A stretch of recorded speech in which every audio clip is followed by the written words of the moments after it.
besoin de nous. En avant, pile poil. Buzz, reste là, je vais avec eux. Tu crois que j'en suis pas capable? Joli poncho. Que c'est bon de les revoir se disputer. Ça m'avait manqué aussi.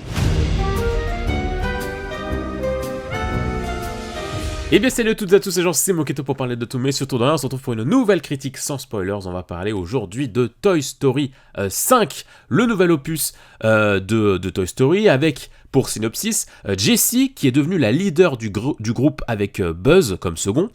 Un jour, cependant, Bonnie reçoit Lilypad, une tablette grenouille, qui commence à prendre leur place avec les écrans au grand désespoir de Jessie.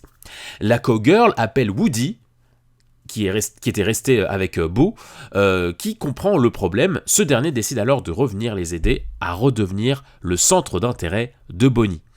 Voilà, alors, comme d'habitude un petit peu, on va parler de ce qui va bien dans ce film et de ce qui va un peu moins bien.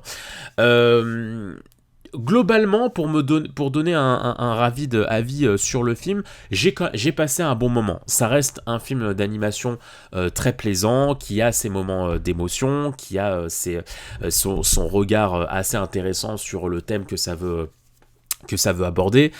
Le film est quand même beau, donc graphiquement j'entends. Donc voilà, j'ai vraiment passé un bon moment devant le film, mais il est vrai qu'il a quand même quelques allures de Toy Story 4, à savoir, il est, on va dire, dans la moyenne. Il n'est pas exceptionnel, mais il n'est pas non plus nul. Il est, on va dire, moyen, comme le 4. Moi, je pense que je le mettrais au même niveau que le 4, même si, en fait, je trouve que les thèmes abordés sont plus intéressants dans le 5, en tout cas moi ils m'ont plus parlé, le côté apport de la machine, de la technologie dans le quotidien des enfants. Voilà, alors j'ai pas encore revu le 4, je me suis revu les 3 premiers sur Discord, mais j'ai pas encore regardé, je me suis pas encore rematé le 4ème, mais il me semble pas qu'il y avait de grands thèmes important comme ça dans le 4, c'était surtout le chara development de Woody, hein, qui essayait de surpasser son trauma d'avoir perdu Andy. C'était surtout ça, hein, les enjeux du 4, il me semble. Là il y a les enjeux par rapport au personnage de Jessie, qui est devenue l'héroïne de cet opus, mais il y a aussi quand même tout ce thème autour de la technologie qui était cool. Donc voilà, grossièrement, je pense que je le mettrais un peu au même niveau que le 4. Il y a des qualités dans le 4 que le 5 n'a pas, mais il y a des qualités dans le 5 que le 4 n'a pas. Donc au final, je pense qu'ils se valent un petit peu. On est quand même toujours sur cette espèce d'arc narratif étrange où tu te dis c'est quand même bizarre de continuer après Andy. Alors c'est bizarre dans le sens où il y a des choses qui commencent à faire redite, et j'en parlerai plus tard, mais pour l'instant, je vais quand même rester sur ce qui m'a plu dans le film. Comme je vous disais, le côté technologique est assez intéressant parce que on a l'habitude avec les Pixar, mais là encore plus, je trouve que c'est un thème qui peut aussi bien s'appliquer aux enfants que nous, adultes, enfin que tout âge, hein. Dès qu'on utilise de la nouvelle technologie, je trouve, à partir du moment où tu utilises des smartphones, des tablettes, etc., je trouve que ce film s'adresse à toi, parce que il y a ce questionnement de il faut un équilibre dans l'utilisation de ces technologies, parce que toujours vouloir le dernier truc à la mode, toujours vouloir s'enfermer dans l'écran et avoir des relations virtuelles, ça vaut pas la vraie vie, ça vaut pas les vraies valeurs de la vraie vie, et surtout c'est dans la vraie vie que tu peux concrètement comprendre si des personnes sont faites pour rejoindre ton cercle privé ou pas. Et ça c'est assez intéressant. Il y a cette image assez effrayante où tu vois les enfants la nuit, chacun dans leur chambre en train d'avoir les yeux fixés sur l'écran et ne plus penser à rien. T'as les parents qui leur parlent, mais ils écoutent à moitié. Oui, t'inquiète. Enfin, vraiment comme s'ils étaient absorbés, hypnotisés par les écrans. Et c'est vrai que ça c'était une séquence assez parlante, parce que ça concerne pas que les enfants, quoi. Genre nous adultes, etc., c'est pareil, il te suffit de regarder dans le bus, dans le tram, dans le métro, dans la rue, voilà, on a tous les yeux rivés sur nos écrans, et puis on est comme hypnotisé par ce qui s'y passe. Donc voilà, j'ai bien aimé le fait que plus que jamais, ce film s'adresse à un large public, aussi bien pour les enfants que pour les parents, que pour les ados, que pour les jeunes adultes. Enfin, voilà, il y a ce truc où ça englobe vraiment tout le monde, je trouve, avec, je trouve, de belles morales par rapport à la technologie. Je vais peut-être pas entrer trop dans le détail, mais j'ai bien aimé ce que ça a voulu raconter par la suite, parce que bon, sans doute hein, enfin, vous en doutez, hein, qu'au final, il va y avoir une sorte de coexistence entre les jouets et la nouvelle technologie. Et j'ai bien aimé la façon dont ça se résout, surtout que j'ai trouvé qu'il y avait une participation très pertinente des parents. Parce que c'est vrai qu'au final, dans les autres Toy Story, c'est pas une critique, hein, ça peut être un bon point comme un mauvais point, mais dans les autres Toy Story, au final, le côté humain est très peu développé. Déjà, les enfants sont très peu développés, hein, Andy ou même Bonnie.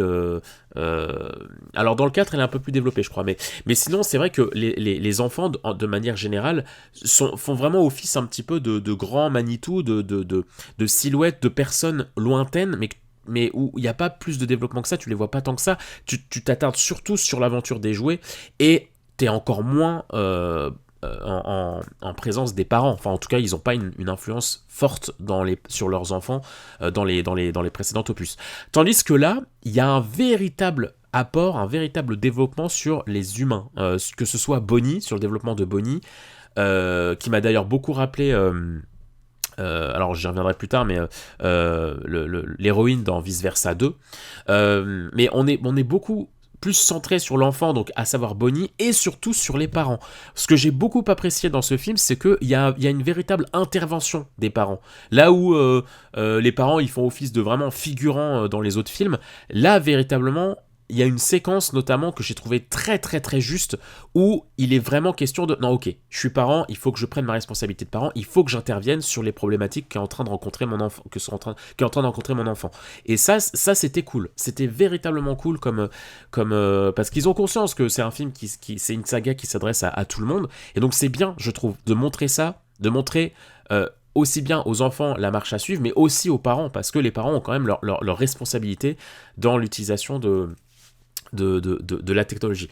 L'humour fonctionne bien, voilà, il y a pas mal de vannes qui ont bien fonctionné sur moi. Les nouveaux personnages, j'aime bien, notamment le personnage de Rouleau, qui est joué qui est doublé par Jonathan Cohen en français. J'ai bien aimé son personnage, il a une bonne dynamique, le comédien, enfin Jonathan se donne bien dans le personnage, ça lui correspond très très bien.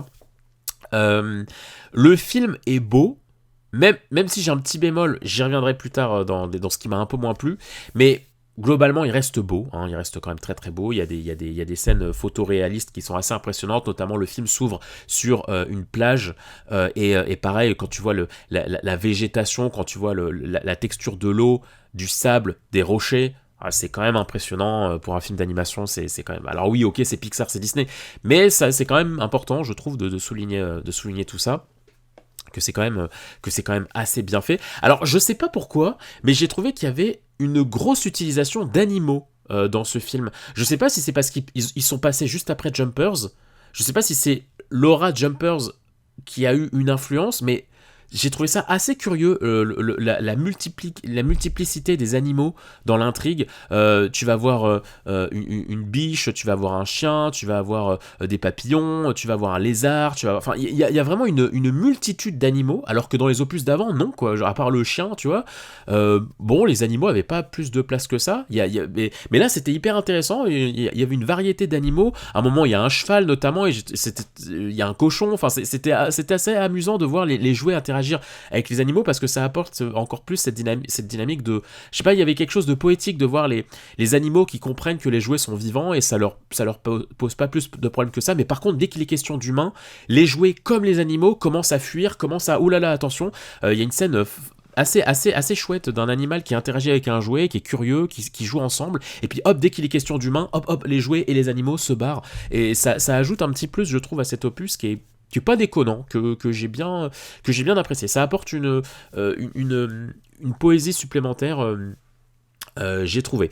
Et puis ensuite, Bah, je dirais que j'ai quand même été touché par le personnage de Jessie, qui cherche absolument à fuir le traumatisme qu'elle a déjà vécu à plusieurs reprises, hein, notamment avec Emily, puis ensuite elle a perdu Andy. Enfin, il y a quand même ce truc de, tu sens que le passé s'alourdit et qu'il y a des choses qu'elle est plus trop capable de vivre, et ce qui fait que ça la rend extrêmement tendue, ça la rend virulente dans sa peur de se sentir inutile, dans sa peur de revivre des abandons. C'est assez chouette parce que là aussi tu peux faire quelques parallèles avec, je sais pas, ta vie amoureuse, ce genre de choses, où tu as peur que des choses reviennent, et au final, une fois que tu as grandi, une fois que les années ont passé, hop, tu te rends compte que ah ouais, mais en fait, non, j'étais pas si inutile que ça. Ah, mais en fait, cette histoire, elle était pas si mal. Voilà, c'est assez touchant. Ça reste assez cool. Et puis voilà, globalement, je pense que c'est un peu tout ce que j'avais à dire sur les points positifs. Maintenant, je vais parler sur ce qui m'a un peu plus gêné. Déjà, petit truc qui a rien à voir, mais tu commences à sentir que le cast FR est en train de vieillir. Jessie et Woody, ça va, mais Buzz l'éclair, genre Richard Darbois, ah, il y a des phases, tu sens qu'il vieillit là. Et ça fait un peu mal. C'est normal, hein, c'est normal, mais ça fait un peu mal au cœur. Bayonne, Monsieur Patate et Buzz, et même le chien, Zigzag, il y a des phases. Ouais, tu sens que ils prennent de l'âge là. Tu le sens parce qu'il y a des fois, enfin, tu sens un manque des fois d'articulation. Il y avait des phases avec Buzz, des fois tu te disais, waouh, c'est des. Alors je dis pas qu'il faut non plus traduire tout ce qu'il est en train de dire, mais il y a des fois quand même, tu sens que la façon de parler n'est pas aussi facile qu'avant. Et donc ouais, ça commence à être triste, et tu te dis bon, est-ce qu'il serait pas un peu temps d'arrêter pour leur personnage, quoi, parce que c'est un peu complexe, mais bon, bref, voilà, c'était le petit aparté. Mais ouais, du coup, ce qui m'a un peu plus déplu, je le disais en début de critique, c'est que on a encore du mal à... Je trouve qu'on a du mal à s'approprier cet arc narratif qui appartient à Bonnie. Là où, avec Andy, tout était assez clair, il y avait des thèmes principaux, il y avait des gags récurrents, et il y avait un développement récurrent. Là, ce que je trouve un peu gênant, c'est qu'on retourne un petit peu sur les mêmes points. Il y a quand même des éléments qui font répétition par rapport aux opus d'avant, et en fait, le truc, c'est que ça me gênerait pas si on était avec des nouveaux jouets, mais là, on est quand même avec les mêmes personnages. Et c'est ce que je disais avec certains amis. Je leur disais que je pense qu'ils sont bloqués dans le truc de... Ils n'arrivent pas à se séparer de certains personnages. Toy Story, ils ont tellement des personnages cultes, Bayonne, Monsieur Patate, Woody, Buzz, c'est devenu des personnages tellement cultes que je pense que les producteurs ne veulent plus s'en séparer, ou les scénaristes, etc. Ils ont du mal à s'en séparer. Alors que pour moi, ce serait la bonne solution. Parce que tu sens qu'ils ont envie d'étendre l'univers, tu sens qu'ils ont envie d'aborder d'autres sujets, mais qui sont bloqués avec ces personnages-là. Et bloqué, j'entends par là que, du coup, il y a un petit peu ce cahier des charges de il faut qu'on ramène tel et tel personnage, mais du coup, on commence à avoir une famille un peu trop grande, et ce qui fait qu'il y a certains personnages qui n'ont plus aucune utilité. Là, je regarde les jouets qui sont sur l'affiche, là, mais Monsieur Patate, Rex, Bayonne, le Zigzag, même les aliens, ils n'ont pas une utilité folle, hein, dans le film. Hein. Déjà que dans les opus avec Andy, des fois, il faisait un peu ce personnage tertiaire, mais là, c'est véritablement de l'ordre de la figuration, presque. C'est véritablement, à un moment, on les met dans une boîte et puis on les voit plus trop pendant peut-être 45 minutes. Et c'est ça aussi pour les personnages principaux. Tu prends le personnage de Buzz, tu prends le personnage de Woody, eux aussi, ça me fait chier de l'admettre, mais honnêtement, ils ont plus grand-chose à faire dans l'intrigue. Hein. Quand tu vois Woody, honnêtement, Woody, quand tu vois ce qu'ils en font dans le film, moi je me dis, il aurait mieux fallu quasiment ne pas le mettre, en fait. Parce que surtout que le fait de le faire revenir, en plus, ça annule un petit peu, je trouve, le côté dramatique du 4. Qui, voilà, Woody qui part dans sa vie, il passe à autre chose, il a besoin d'avoir un autre cadre de vie. Là, le fait de le faire revenir, alors oui, ok, il a plus la même influence qu'avant, ils l'ont quand même rabaissé d'un point de vue utilité, comme je le disais, c'est Jessie maintenant, l'héroïne. Donc, ok, il a plus le même rôle narratif, mais ils l'ont quand même fait revenir, et franchement, pour ce qu'il fait dans le film, bah ouais, est-ce que c'était vraiment utile, quoi. Donc moi je pense que ce serait plus pertinent d'un point de vue narratif de de laisser de côté ces jouets-là, de les laisser avec Bonnie et de passer à une autre histoire avec d'autres jouets et puis peut-être faire des caméos, des choses comme ça. Mais ouais, les faire revenir juste pour les faire revenir, mais sans qu'il y ait forcément de pertinence dans l'intrigue, bah je trouve ça un peu dommage parce que il y a certaines situations, tu te dis ouais mais vous l'avez déjà vécu ça. Tu vois le gag de Buzz qui est obnubilé par Star Command et puis l'empereur Zurg etc. Et qui n'arrive pas à avouer ses sentiments à Jessie, il y a une love story entre eux. Bah oui, c'est des choses qu'on a vues depuis 4 films, quoi. On commence à comprendre, tu vois, où Jessie et Buzz, ça fait depuis l'épisode 2 qu'ils sont en pseudo flirt. Ça prend 4 films avant qu'il y ait un vrai développement sur ça. Et puis pareil, les blagues sur Zurg, etc. Tu vois, c'est sans prendre en compte le film sur Buzz l'éclair, ça fait quand même un petit moment qu'on a ces vannes-là. On commence à comprendre, à faire le tour de ces choses-là. Pareil pour le côté l'enfant qui grandit, qui va se délaisser des jouets pour la nouvelle technologie. Bon bah ça c'est quand même un thème qu'on a un peu vu dans le 1 avec Buzz qui débarque et qui a un jouet plus futuriste et qui du coup prend toute la place tout l'esprit de Andy. Ça pareil tu vois c'est un thème qu'on a un peu déjà vu. Le fait de se faire abandonner, de rester dans des boîtes, etc. Enfin, je trouve qu'on commence à véritablement tourner en rond. Je dis pas que c'est pas bien traité, tu vois. Dans le film, c'est bien imagé, c'est bien traité, c'est bien développé. Mais ce qui gêne, c'est que ça concerne encore une fois les mêmes personnages. Et du coup, des fois, t'as du mal à comprendre parce que tu te dis, ouais, mais ça, vous l'avez déjà vécu. Ça c'est des ressentis que vous avez déjà eus. Vous êtes censé avoir surmonté ça. Vous le savez que Bonnie va finir par grandir, va pas finir par se désintéresser telle et telle chose, et à tel point que Jessie à un moment le dit verbalement, elle le dit à d'autres jouets, mais ça je l'ai déjà vécu, je vais rester sous le lit, elle va se désintéresser à moi, vous allez voir, etc. Et ouais, c'est un peu dommage, surtout qu'il y a quelque chose qui est un peu réécrit, qui est un peu retcon par rapport à Jessie, notamment par rapport à son passif. Alors c'est beau, ça reste beau, je l'avoue, ça reste beau ce qu'ils en ont fait, mais on revient en arrière, c'est-à-dire que maintenant Toy Story 2 n'aura plus la même saveur, maintenant que tu as des éléments en plus avec ce 5e opus. Bon ça à la limite c'est pas très grave, mais voilà, tout ça pour dire que je trouve qu'on est un peu dans un cycle, dans un cercle qui me gênerait moins s'il était question d'un autre enfant, s'il était question de d'autres jouets, s'il était question d'une autre époque, d'un autre cadre, ça me gênerait moins, mais là c'est vrai que c'est un peu dommage quoi. Et puis ouais, il y a des jouets qui font vraiment des apparitions, tu te dis waouh quoi, genre Fourchette, Beau, etc.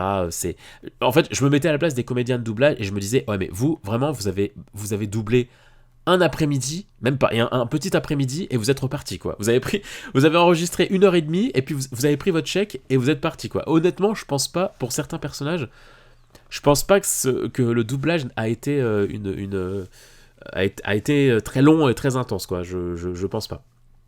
Mais enfin, voilà, et puis au niveau aussi graphiquement, alors, comme je le disais, le film est très beau, mais il m'a moins marqué, le 4 par exemple, il m'avait beaucoup marqué, même le 3, hein, avec la fin, avec le climax où ils sont face au feu, de la décharge, etc. C'était assez cool, tout ce que ça proposait en couleurs, etc. Mais là, j'ai trouvé que le film avait présenté moins d'occasions de montrer des caps graphiques. C'est-à-dire que le 4, je me souviens, il y avait quand même des intérieurs avec des lumières, il y avait des jeux de texture, il y avait véritablement des jeux de reflets, les jouets étaient trempés à des moments, t'avais vraiment des jeux de texture qui étaient impressionnants, que j'ai moins ressenti dans le film. Je sais pas si c'est parce qu'il y a eu moins de travail, moins de budget, etc. Mais en tout cas, moi je trouve qu'il y a moins de scènes qui laissaient l'occasion de faire briller le côté graphique des jouets. Il y en a quand même, hein, mais je trouve qu'il y en avait moins que dans le 4, où vraiment le 4, il a ses problèmes narratifs, mais graphiquement, il est quand même impressionnant. Sur certains aspects, tu le revois encore aujourd'hui, il est beau, hein, il est vraiment très très beau. Là, je trouve que ça transpire moins la beauté, personnellement. Alors j'ai oublié aussi de parler pour l'aspect graphique qu'à un moment ils se permettent quelques séquences en couleur pastel pour illustrer l'imaginaire des enfants qui sont en train de jouer. J'ai trouvé ça très intéressant dans l'idée, parce que c'est vrai que les jouets qui sont un peu plongés dans l'imaginaire des enfants, j'ai trouvé, enfin alors on l'a eu plusieurs fois, on l'a eu en scène d'introduction du 3 par exemple, mais là j'ai trouvé ça intéressant, ce parti pris de vraiment aller à fond dans le délire, et de changer l'imaginaire, de changer la réalité avec l'imaginaire de l'enfant avec un nouveau style graphique. J'ai trouvé ça très intéressant, même si j'ai pas pu m'empêcher d'y voir une fois de plus une envie de forcément vouloir un petit peu copier le style graphique de Spider-Verse, puis qui a ensuite été repris par Chapeauté 2, puis Robot Sauvage, enfin voilà, j'ai pas pu m'empêcher d'y voir une sorte de cahier des charges on va essayer de faire comme les films à succès. Voilà, je sais pas si c'était sincère, j'ai du mal à savoir si c'était une vraie envie artistique ou si c'était plus vouloir un petit peu se calquer sur ce qui se fait à côté, je sais pas, mais bon, j'avais envie de le souligner quand même. Mais enfin voilà, c'était un petit peu tout ce que j'avais à dire sur Toy Story 5. Encore une fois, c'est pas un mauvais film, mais c'est vrai que ça commence à s'essouffler avec ces personnages-là, avec les mêmes personnages, à tel point qu'encore une fois, il y en a qui font vraiment office de figuration, qui n'ont plus de grands rôles, ils sont là pour faire la même vanne encore, mais après ça ne bouge pas plus. Mais ouais, ce qui me fait mal, c'est Buzz et Woody par exemple, tu vois, genre ça me fait chier de les revoir et de les voir autant en retrait, autant peu utiles. J'ai envie de dire, il y a certains personnages, il vaut mieux les laisser dans notre nostalgie, dans les films d'avant. Et puis il y a ça aussi qui joue pas en leur faveur, c'est que on est attaché à eux quand ils avaient leur rôle auprès de Andy. Et là, c'est vrai que c'est plus la même chose. On est sur un après où il y a moins d'attache. Mais voilà, il y a des scènes émouvantes, il y a des scènes d'action, si je puis dire, mais qui fonctionnent moins, je trouve, parce que on a moins l'émotion sincère et de la première fois de certaines choses que comme il y avait dans le 1, 2, 3 par exemple. Il y a certaines problématiques, il y a certains développements, c'était les premières fois qu'on les vivait dans les 1, 2, 3, donc forcément il y avait un enjeu dramatique qui était intéressant, mais là, comme c'est pas la première fois qu'on ressent certaines choses, je trouve que l'impact, il est moins important. Et ouais, encore une fois, Bonnie, j'ai trouvé que je l'ai trouvé très semblable à l'héroïne de Vice Versa 2, où elle essaye de se... Voilà, d'être à la mode, etc. Mais ça marche pas forcément. Et j'ai trouvé pas mal de parallèles. Mais bon, encore une fois, c'est pas un mauvais film et il y a des thèmes qui sont très intéressants. Et encore une fois, je félicite quand même le fait que l'enfant soit beaucoup plus mis au centre de l'intrigue que dans les précédents opus. Là, c'est important, tu vois, de montrer l'impact, le danger que peut représenter la technologie pour un enfant, pour un être humain en général, mais surtout pour un enfant, parce qu'il n'a pas forcément les codes, il découvre, il n'a pas forcément les codes, pas forcément les épaules pour tout endurer, pour le danger, les enjeux de la relation virtuelle, le côté, le fait que ça peut vraiment isoler un enfant, c'est quand même très intéressant à montrer et important à montrer, et j'ai bien aimé la façon dont ils l'ont fait dans le film. Voilà, j'espère en tout cas que cette critique vous aura plu. N'hésitez pas à mettre un petit pouce en l'air, allez visiter les différents contenus de la chaîne de la Moquette TV pour voir s'il n'y a pas d'autres critiques qui pourraient vous plaire. En attendant, je vous souhaite plein de bonnes choses, prenez soin de vous et à très vite les gens. Ciao.